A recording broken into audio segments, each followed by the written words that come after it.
Capital city. ఏపీలో కూటమి సర్కారు ముందున్న కీలకమైన టాస్క్ ఇది.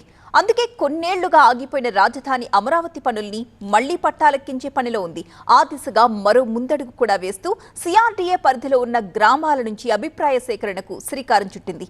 వాటి అప్డేట్స్ ఏంటో చూద్దాం.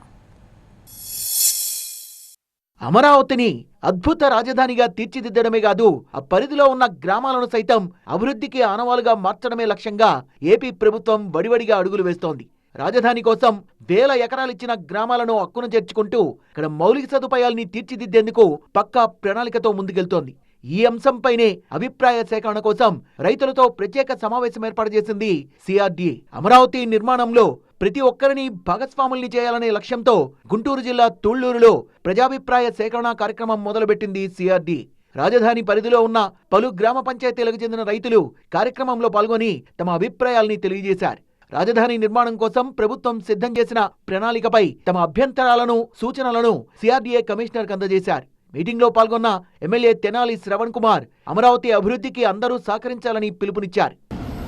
ఒక డిపిఆర్ తయారు చేసి ప్రతి గ్రామానికి అవసరమైన మౌలిక వసతులు ఏంటి, ఎంత అవుతాయి, దానికోసం ఎంత ఖర్చు పెట్టబోతున్నారు, మన రాజధాని గ్రామంలో మీరు ప్రణాళికలు ఏం చేస్తున్నారంటే ఖచ్చితంగా ఎగ్జిస్టింగ్ గ్రామాలు రాజధానికి ధీటుగా లేదా సరి సమానంగా తయారవలసిన బాధ్యత ఉంది.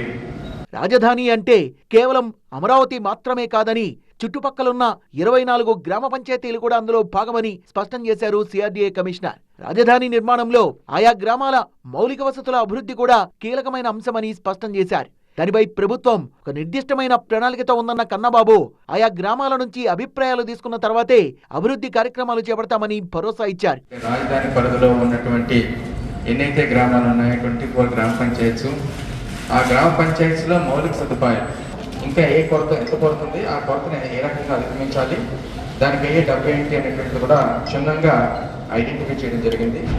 మొత్తానికి పునఃప్రారంభమైన అమరావతి నిర్మాణ పనుల్లో ప్రజాభిప్రాయ సేకరణతో కీలక ముందడుగు పడింది.